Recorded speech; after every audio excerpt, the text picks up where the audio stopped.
안녕하세요. 이투스 교육의 김병진이라고 합니다. 이번 기획은 각 대학이 2017학년도 전형계획안을 지금 이제 발표한 상황이어서 그 2017학년도 전형계획안의 아주 주요한 부분들을 대학별로 나누어서 설명하는, 분석하는 그런 기획입니다. 뭐 다들 잘 아시겠지만 각 대학들이 모집을 하기 전에, 특히 모집 요강을 확정하기 전에 전형계획안이라는 걸 먼저 발표를 하고요. 그 전형계획안을 바탕으로 해서 각 학년도의 수시 모집 요강과 정시 모집 요강을 확정을 하게 됩니다. 그러니까 그 전전해에, 그러니까 모집하는 전해에 11월 이전에, 10월 이전에 전형계획안을 발표하도록 되어 있고요.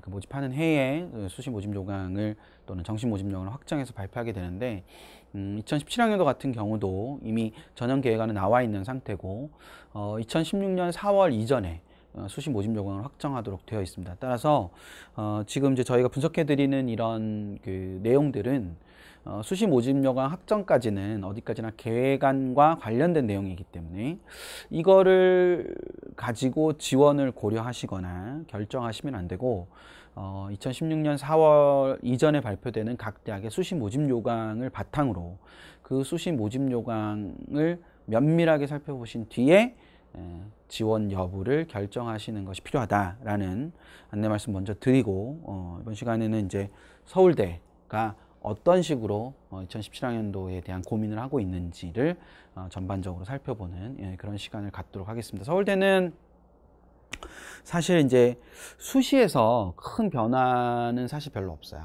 반면에 이 정시에 2017학년도에 굉장히 이제 관심, 이제 저희들끼리, 그러니까 입시를 하는 사람들끼리 서울대 2017학년도 전형계획안에 굉장히 큰 관심은 뭐였었냐면,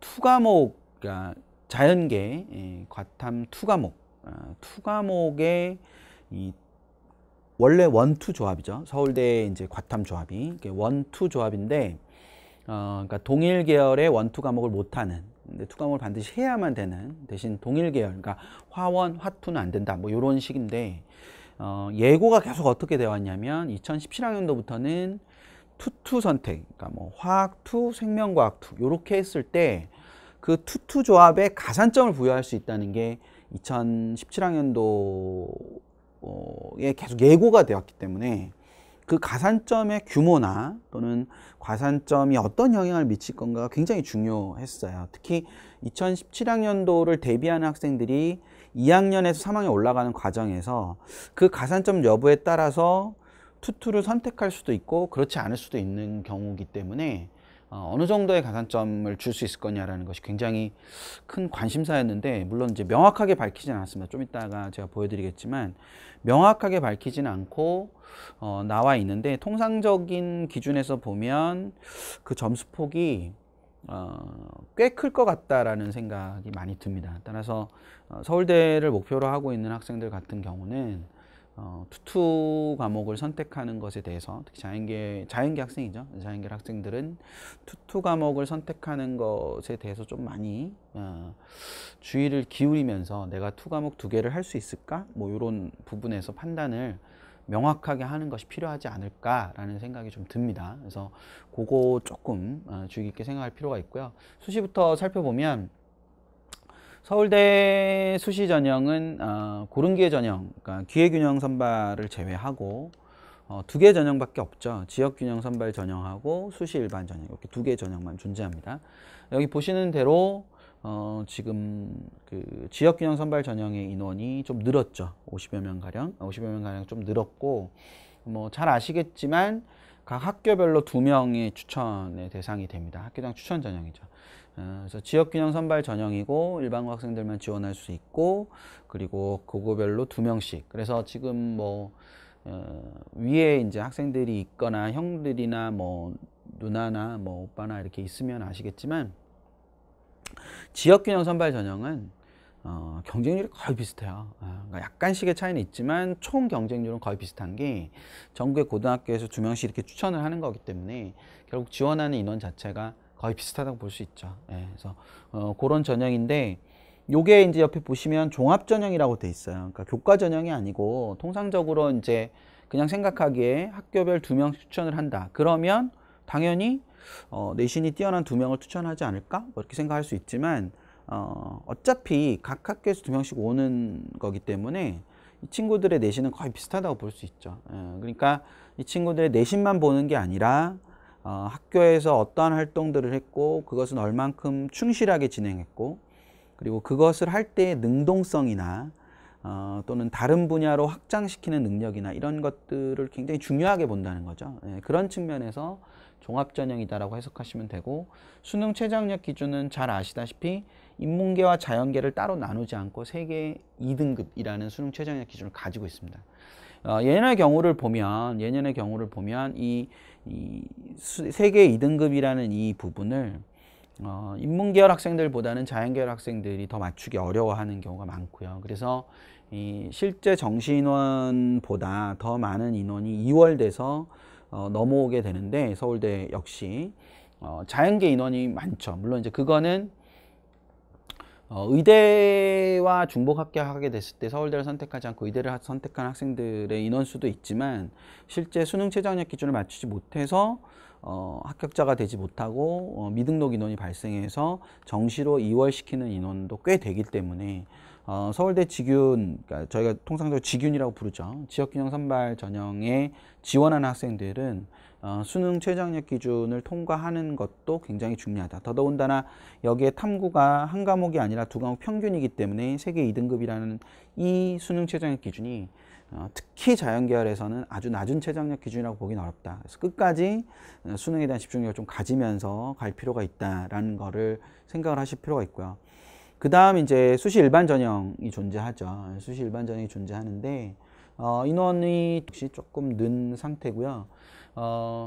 이 수시 일반 전형은 이 앞에 있었던 이 서울대 직윤, 그러니까 지역균형 선발 전형하고 다르게 서울대 지역균형 선발 전형은 굳이 단계별 전형을 할 필요가 없어요. 단계별 전형을 할 필요가 없이 왜냐하면 이제 인원수가 딱 정해져 있으니까 몇 배수로 뽑고 이런 게 의미가 없는 거죠. 그래서 수시 지역균형 선발 전형에 지원을 하게 되면 무조건 면접을 봐야 되는 겁니다. 수능 이후에 면접이 있긴 한데 그 면접을 무조건 보는 거죠. 반면에 일반 전형 같은 경우, 서울대 수시 일반 전형 같은 경우는 지원자가 많기도 하고 뭐 이렇기 때문에 과별로, 모집 단위별로 그러다 보니까 2배수로 1단계 합격자를 산출합니다. 그래서 2배수로 1단계 합격자를 내고 그 1단계 합격자들을 대상으로 면접 및 구술고사를 실시하게 됩니다.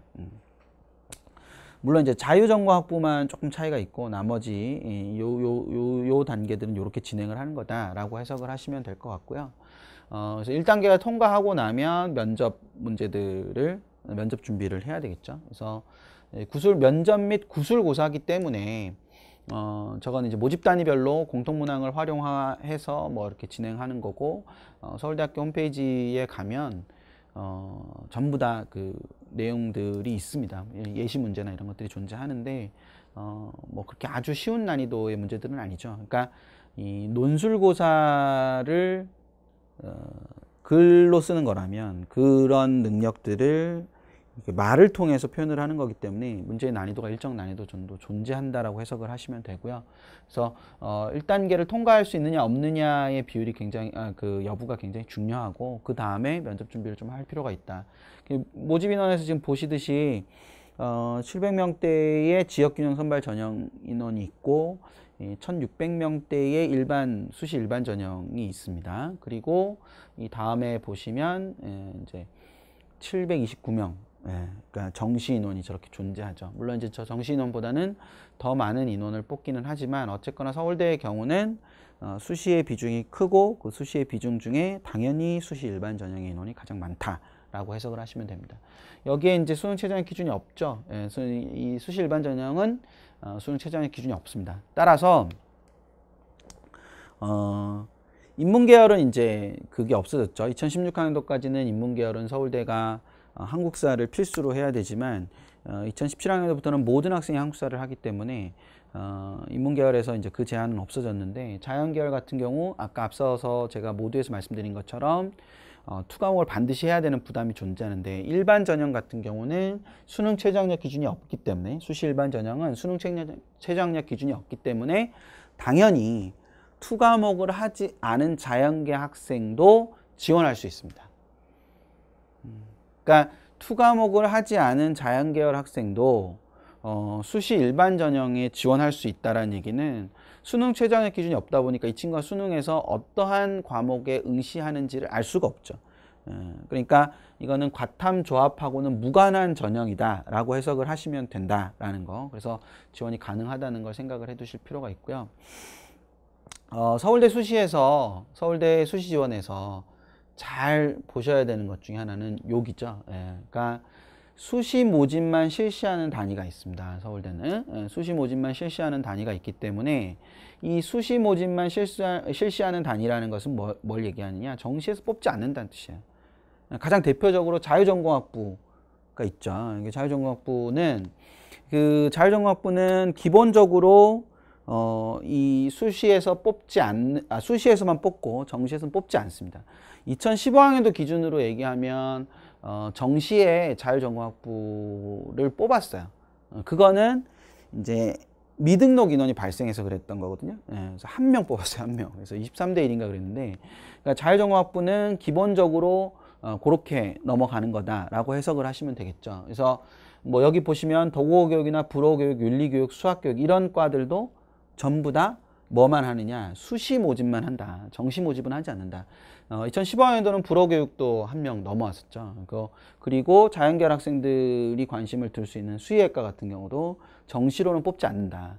그러니까 정시로는 뽑지 않는다라는 얘기는 이게 정시로 넘어와도 혹시 이제 미등록 인원이 발생해서 정시로 넘어온다고 해도 아주 적은 인원만 뽑는 거죠. 한 명, 두 명, 뭐 이렇게 뽑는 거예요. 그러니까 그거는 점수를 가늠하기가 쉽지 않죠. 그래서 보통 이제 뭐 직업상 재수생들 많이 보다 보면 너 목표가 뭐야? 그럼 서울대 수의학과예요. 뭐 이렇게 얘기하면 가기 힘들겠다. 뭐 이런 얘기를 하게 됐죠.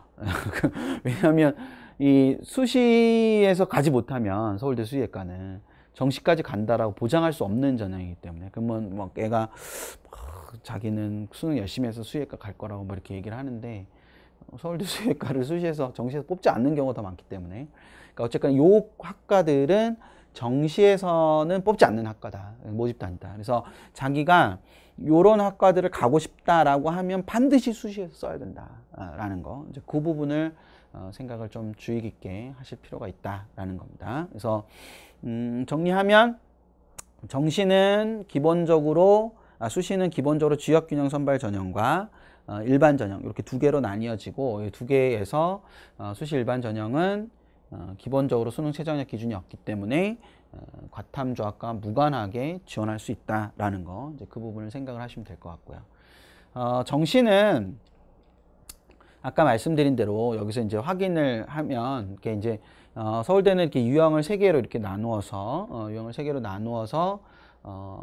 모집을 합니다. 근데 그 유형 1에 보면 수학가 이 모집단이 그러니까 수학가를 응시하고 사탐이나 과탐을 응시한 친구들이 지원을 할 수 있는 거죠. 그렇죠? 예. 그러니까 근데 이제 기본적으로 여기 보시면 이게 이 유형 1이라는 것 자체는 요런 학과들이기 때문에 요게 기준 모집단이고요. 만약에 수학가나 과학탐구를 통해서 지원하고자 한다. 그러면 변환 표준 점수를 따로 주죠. 반면에 유형 2 같은 경우도 그러니까 유형 3 같은 경우를 보면 요게 기본적인 모집단이기 때문에 여기 그러니까 수학나를 응시하는 친구들 같은 경우는 변환 표준 점수를 써서 그러니까 지원을 하게 된다라는 거 이제 그거 하나 생각하시고 2017학년도 서울대 정시에서 가장 초점은 아까 포인트는 말씀드렸던 대로 여기 지금 보시면 맨 밑에서 두 번째 항목에 과학탐구 영역 투투 응시자에게 모집 단위별 수능 청점 1배수 점수폭에 준하여 가산점을 부여한다. 이렇게 돼 있어요. 그러니까 이게 모집 단위별 수능 총점 1배수 점수폭이라고 하면 굉장히 큰 거예요. 수능 총점 1배수니까 수능 총점이 800점이면 800점 내에서 가산점을 준다는 거니까 굉장히 큰 거죠, 이게. 근데 통상적으로 이제 서울대가 모집을 실시했던, 그러니까 과거에 모집을 실시했던 역사성들을 쭉 보다 보면 저게 구체적으로 나와 있지 않지만 어떻게 될 가능성이 높으냐면 지원자들의 최고점과 최저점의 폭이 있을 거예요. 그러니까 전형 총점의 1배수니까 800점 내에서는 아무렇게나 점수를 줄 수 있는 거고 그거보다 크진 않을 거다라는 거거든요. 근데 그건 별로 의미가 없는 거예요. 그건 의미가 없고 예상을 해보자면 이런 식의 방법이 될 수 있어요. 전형 총점이 537.2 이내가 제일 높고 532.3 이내가 제일 낮다. 그러면 537하고 532가 제일 높은 점수고 제일 낮은 점수잖아요. 그럼 이 점수 폭이 지금 537하고 532면은 5점이 나는 거죠. 5점. 그러면 이 5점 내에서의 가산점을 줄 수가 있어요. 보통 통상적으로 서울대가 그런 방식을 많이 써왔기 때문에. 그러니까 지원자의 최고점과 최저점을 놓고 그 둘의 점수 차이가 얼마냐에 따라서 그 점수 차이만큼 가산점을 줄 수 있다는 거예요. 그럼 굉장히 큰 거죠. 그러니까 533점인 애가 투투를 했고 537점인 애가 투투를 안 했다. 그러면 근데 투투 가산점을 532점인 아이까지의 점수폭인 5점을 준다 그러면 얘는 5를 더하면 538이 되는 거잖아요. 그럼 얘가 제일 높은 점수가 될 수 있는 거죠. 그러니까 투투 가산점을 활용하는 범위가 어떻게 될 거냐라는 거는 그런 식으로 이제 최종 정시 모집령이 나왔을 때 결정이 될 텐데 이때까지 서울대가 써오던 방식을 보면 그 정도 방식 또는 이제 그걸 둘로 나누어서 요 점수차가 기준을 놓는 거예요. 이 점수차가 몇 점 이상일 때는 이 범위 내에서 또 이 점수를 차가 너무 커지면 왜냐하면 이제 점수가 아주 낮은 학생도 지원을 할 수 있으니까 이게 너무 커버리면은 이제 전체적으로 너무 커버리잖아요. 그렇죠? 그러니까 이것이 점수폭이 너무 크면 이것의 뭐 절반을 사용한다든지 이런 식으로 사용할 수 있죠. 그 점수폭을 제한해서 그런 식으로 활용을 할 가능성이 높기 때문에 어쨌거나 자연계열 학생들은 투투 응시자에게 가산점이 주어진다는 것을 잘 염두에 두면서 지원을 고려할 필요가 있다라는 거 이제 그 부분을 생각을 해두시면 될 것 같습니다. 예, 서울대는 여기까지 하도록 하겠습니다. 잘 들어주셔서 감사합니다.